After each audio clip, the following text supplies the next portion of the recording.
Bonjour et bienvenue pour ce point marché de mars 2019.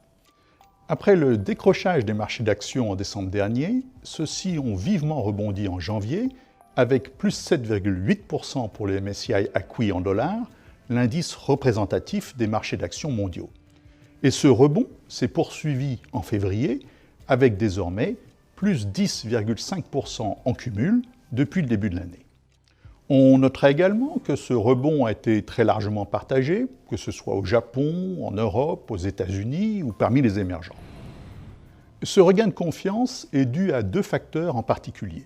Tout d'abord, le ton plus conciliant des grandes banques centrales, et notamment de la Federal Reserve aux États-Unis, qui après 2 ans de hausse de taux quasi ininterrompue, a indiqué, au vu de l'accumulation des risques, qu'elle serait désormais plus patiente et plus flexible pour décider de ses futurs ajustements monétaires. Par ailleurs, sur le front de la guerre commerciale, alors que de nouveaux droits de douane menaçaient au 1er mars, la reprise des négociations entre les États-Unis et la Chine, puis leur avancée ces derniers jours, ont soulagé les investisseurs. Après cette forte progression depuis le début de l'année, quid des prochains mois?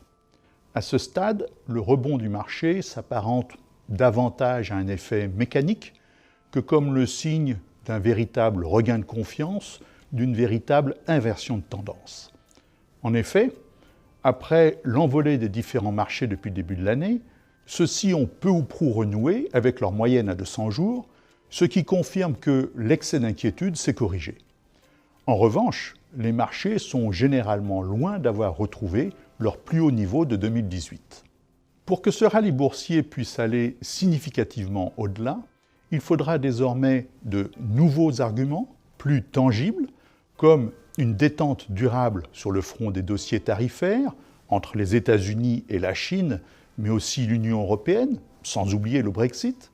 De même, un redémarrage des indicateurs avancés, notamment en Chine et en Europe, augurerait d'un coup d'arrêt aux révisions en baisse des prévisions économiques. Les deux arguments allant de pair, ils conditionneraient bien entendu les perspectives de résultats des entreprises.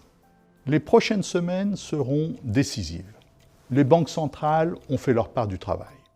Les entreprises seront réactives. Reste à espérer que les dossiers géopolitiques en suspens iront en s'apaisant. D'ici là, après leur forte hausse depuis le début de l'année, les marchés pourraient éprouver le besoin de souffler.